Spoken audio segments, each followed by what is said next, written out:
The vibratory activities of the planetary universe are governed by a law of periodicity. Everything that lives has periods of birth, growth, fruitage, and decline. These periods are governed by the septimal law. The law of sevens governs the days of the week, the phases of the moon, the harmonies of sound, light, heat, electricity, magnetism, and atomic structure. It governs the life of individuals and of nations, and it dominates the activities of the commercial world. Life is growth, and growth is change. Each 7 years period takes us into a new cycle. The first 7 years is the period of infancy. The next 7, the period of childhood, representing the beginning of individual responsibility. The next 7 represents the period of adolescence. The 4th period marks the attainment of full growth. The 5th period is the constructive period, when men begin to acquire property, possessions, a home, and a family. The next, from 35 to 42, is a period of reactions and changes, and this in turn is followed by a period of reconstruction, adjustment, and recuperation, so as to be ready for a new cycle of sevens beginning with the 50th year. There are many who think that the world is just about to pass out of the 6th period, that it will soon enter into the 7th period, the period of readjustment, reconstruction, and harmony, the period which is frequently referred to as the millennium. Those familiar with these cycles will not be disturbed when things seem to go wrong, but can apply the principle outlined in these lessons with the full assurance that a higher law will invariably control all other laws, and that through an understanding and conscious operation of spiritual laws, we can convert every seeming difficulty into a blessing. So here's part 16.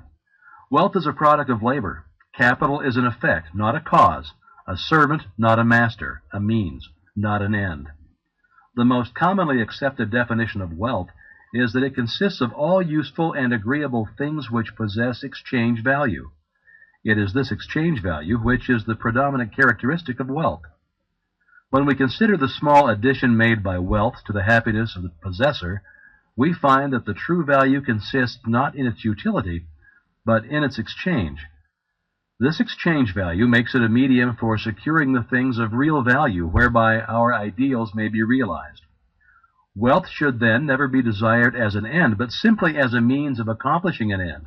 Success is contingent upon a higher ideal than the mere accumulation of riches, and he who aspires to such success must formulate an ideal for which he is willing to strive. With such an ideal in mind, the ways and means can and will be provided, but the mistake must not be made of substituting the means for the end. There must be a definite fixed purpose, an ideal.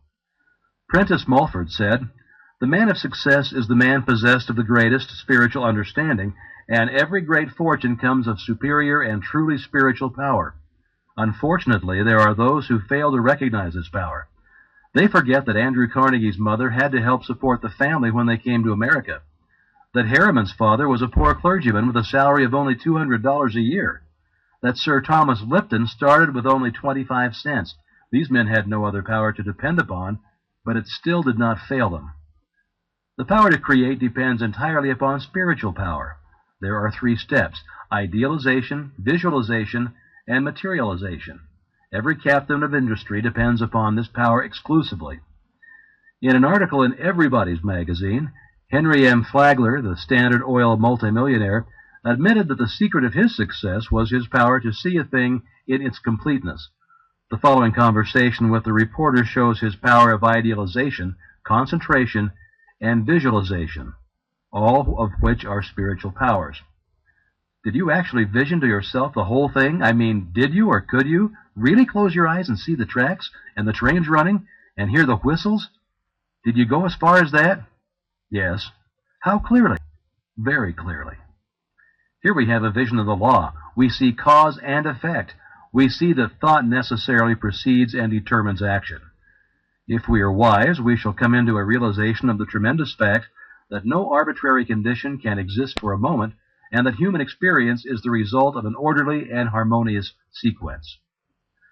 The successful businessman is far more often than not an idealist, and is ever striving for higher and higher standards. The subtle forces of thought, as they crystallize in our daily moods, is what constitutes life. Thought is the plastic material with which we build images of our growing conception of life. Use determines its existence. As in all other things, our ability to recognize it and use it properly is the necessary condition for attainment.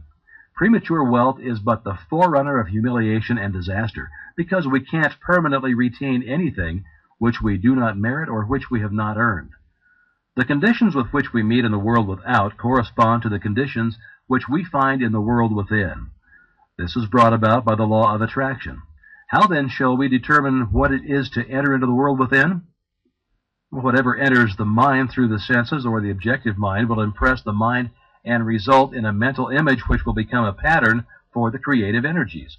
These experiences are largely the result of environment, chance, past thinking, and other forms of negative thought, and they must be subjected to careful analysis before being entertained.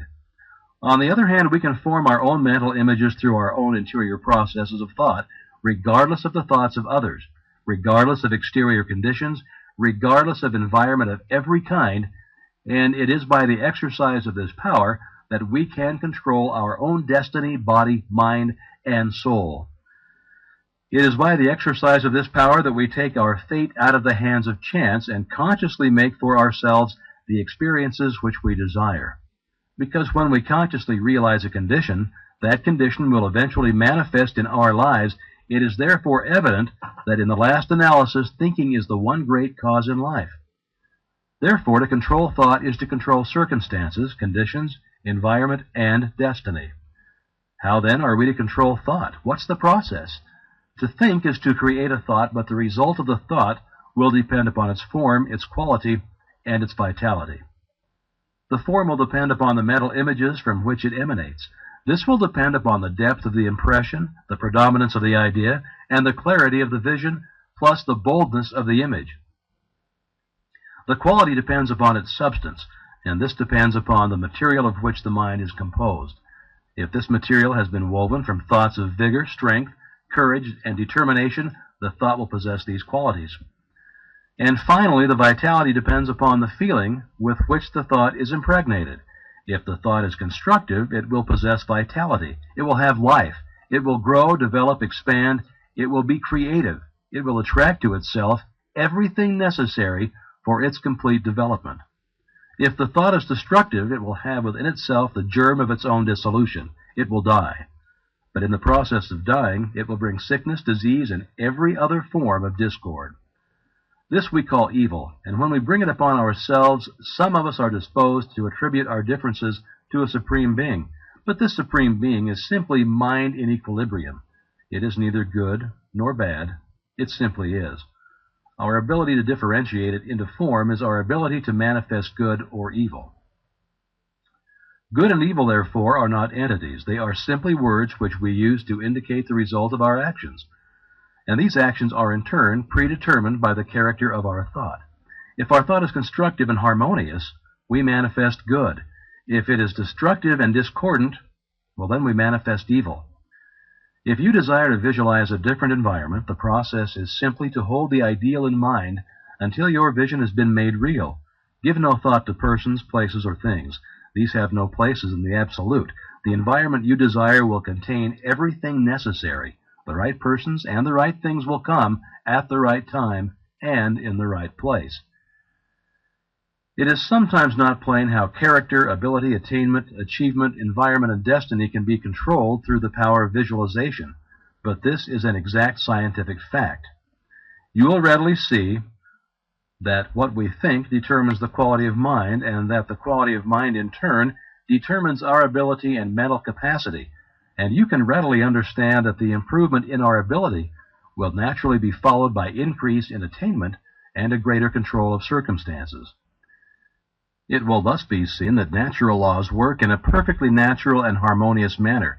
Everything seems to just happen.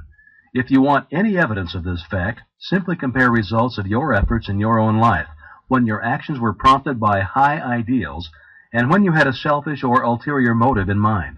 You'll need no further evidence. If you wish to bring about the realization of any desire, form a mental picture of success in your mind by consciously visualizing your desire. In this way, you'll be compelling success. You will be externalizing it in your life by scientific methods.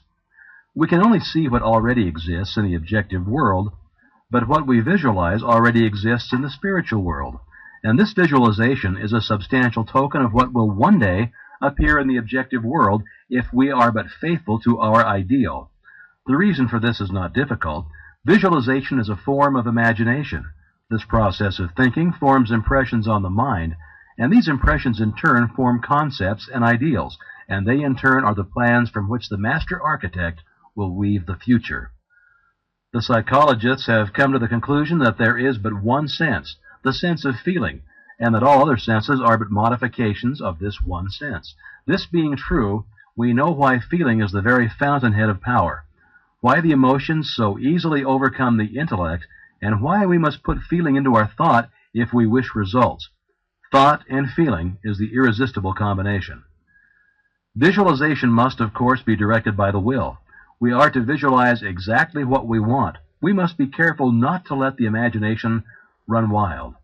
Imagination is a good servant but a poor master, and unless it is controlled, it may easily lead us into all kinds of speculations and conclusions which have no basis or foundation of fact whatever. Every kind of plausible opinion is liable to be accepted without any analytical examination, and the inevitable result is mental chaos. We must therefore construct only such mental images as are known to be scientifically true. Subject every idea to a searching analysis, and accept nothing which is not scientifically exact. When you do this, you will attempt nothing but what you know. You can carry that out, and success will crown your efforts. This is what businessmen call far-sightedness. It is much the same as insight, and is one of the great secrets of success in all important undertakings. For your exercise this week, try to bring yourself to a realization of the important fact that harmony and happiness are states of consciousness, and don't depend upon the possession of things. That things are effects and come as a consequence of correct mental states, so that if we desire material possession of any kind, our chief concern should be to acquire the mental attitude which will bring about the result desired. This mental attitude is brought about by a realization of our spiritual nature and our unity with the universal mind, which is the substance of all things. This realization will bring about everything which is necessary for our complete enjoyment. This is scientific or correct thinking. When we succeed in bringing about this mental attitude, it is comparatively easy to realize our desire as an already accomplished fact. When we can do this, we shall have found the truth which makes us free from every lack or limitation of any kind. H.W. Beecher said, "A man might frame and let loose a star to roll in its orbit, and yet not have done so memorable a thing before God as he who lets a golden-orbed thought to roll through the generations of time."